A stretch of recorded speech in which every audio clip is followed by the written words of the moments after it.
구독과 좋아요 한 번씩 부탁드리겠습니다. 안녕하세요, 안작가입니다. 오늘은 제가 데뷔곡인 미아 때부터 목소리가 좋아 남몰래 응원했지만 이젠 너무나 유명해져서 말을 아껴야 하는 가수 아이유, 배우 이지은님의 추천도서 3가지 알려드리려 합니다.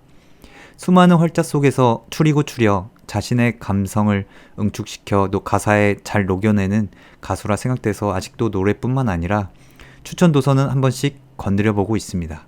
어렸을 때 부모님이 벌로 책을 읽게 시켰다는 일화는 매우 유명하죠. 저 또한 나중에 그렇게 독서 습관을 자연스럽게 입히고 싶습니다. 지금부터 얘기한 3권은 저 또한 2번 이상 읽어본 책들이오니 꼭 한 번씩 읽어보셨으면 합니다. 첫 번째 책, 다자이 오사무의 인간 실격. 다자이 오사무는 39년이라는 길지 않은 생애에서 5번 자살을 시도하고 결국 5번째 시도에 생을 마감했습니다. 무엇이 그를 이토록 처절한 자기 파멸로 치닫게 했을까요? 인간 실격은 다자이가 평생 동안 겪었던 충격적인 사건들을 허구화한 작품이자 어떤 면에서는 자기 해명의 책으로 불리고 있습니다. 책의 일부분 읽어드리자면, 제 불행은 거절할 능력이 없는 자의 불행이었습니다. 권하는데 거절하면 상대방 마음에도 제 마음에도 영원히 치유할 길 없는 생생한 금이 갈 것 같은 공포에 위협당하고 있었던 것입니다. 부끄럼 많은 생애를 보냈습니다. 저는 인간의 삶이라는 것을 도무지 이해할 수 없습니다. 인간은 나보다 상황이 좋지 못한 사람을 보며 오히려 위로를 받는다는 말이 있습니다. 주인공의 수많은 자살 시도, 왜 그는 세상에 미련 없이 등져야만 했을까요? 이 책이 사랑받는 이유는 삶에 대해서 누구보다 진지하게 고민한 흔적이 보여서일 겁니다. 우리 모두 자신이 원해서 태어난 건 아닙니다. 태어나서 삶의 의미를 찾는 건 본능입니다. 그 본능을 자극시켜줄 책이자 오히려 위로가 될 책이라고 말할 수 있습니다.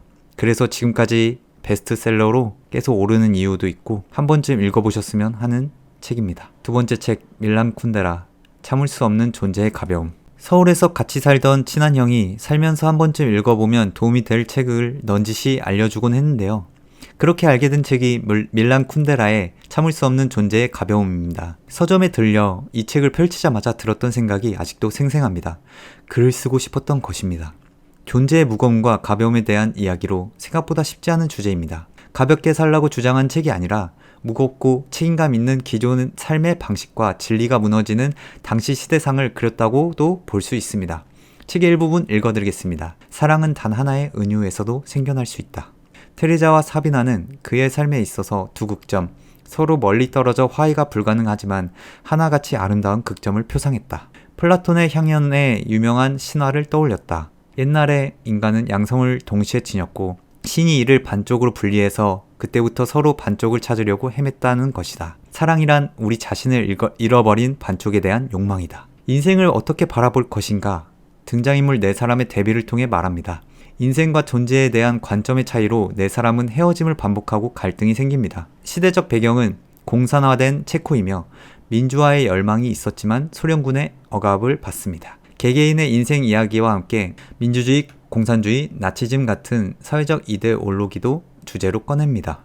이러한 당위성에 얽매이지 말고 삶을 좀 더 유하고 넓은 마음으로 보라는 메시지도 느껴졌지만, 살아가면서 접하게 되는 다양한 사상, 사회뿐만 아니라 대인관계를 한 번쯤 생각하며 그 속에서 휩쓸려 가는 인간 개인 존재의 무겁고 허망함 같은 것도 느낀 책이었습니다. 3번째 책, 도스토옙스키, 카라마조프가의 형제들. 제가 책을 읽는 이유 중 하나는 작가 생애에 걸쳐 자신이 느낀 삶의 철학이 책 한 권에 꾹꾹 눌러 담겨있기 때문인데요.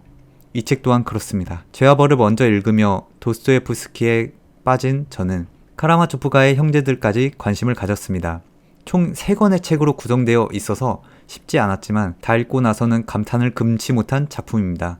이후 효린의 민박에서 아이유님이 읽고 계신 책으로 이 책이 나와 굉장히 반가웠던 기억이 있습니다. 문체 자체가 투박하고 잘 그려지지 않을 수도 있어서 여행에서 읽기엔 안 좋을 수도 있습니다. 어느 정도 고전 인문학 문체에 익숙하신 분들이 새로운 환경에서 읽기 좋을 수 있는 책인데, 이지은 님이 책의 진심이라는 생각이 이때 들었습니다. 인간의 삶을 가장 적나라한 방식으로 보여준다는 책 줄거리부터 감상평까지 차례대로 알려드리겠습니다. 카라마조프가의 형제들은 존속 살해라는 끔찍한 사건을 둘러싸고 벌어지는 카라마조프가의 이야기를 그리고 있습니다. 인간에 대한 작가의 심오한 통찰이 돋보이는 세계 문학사의 걸작으로 평가되고 있는데요.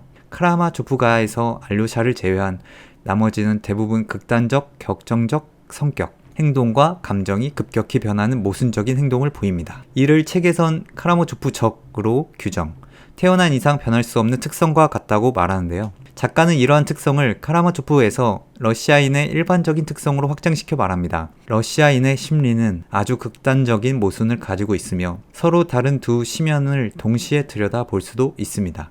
사실 이러한 복잡한 특성은 모든 인간이 가지고 있는 특징이죠. 러시아와 우크라이나 전쟁의 아픔을 러시아인이 이런 사람들이라 저질렀다고 말하고 싶지 않습니다. 양심의 가책을 느끼고 있는 사람들까지 모조리 나쁜 사람들로 규정할 수 있는 일반화의 오류가 될 수 있기 때문이죠. 다시 책 이야기로 돌아가 이반은 무신론자로서 신이 없다면 무엇이든 할 수 있다 말합니다. 책의 배경이 되는 19세기는 신이 인간들의 행동을 최종적으로 판단하는 대신문관이었기 때문이었죠. 신이 없다면 이반의 생각대로 사람들은 아무 일이든 해도 될까요? 이 작품에서는 그렇지 않다고 얘기합니다. 인간의 법과 양심은 이미 스스로 해도 되는 것과 아닌 것을 알려주기 때문이죠. 작가는 신의 존재 여부와 관계없이 인간에게는 모든 것이 가능한 것이 아니라는 점을 말하고자 하는 것 같았습니다. 신은 있다. 그 신은 인간의 양심이다. 오늘도 시청해주셔서 감사합니다. 구독과 좋아요 한 번씩 부탁드리겠습니다.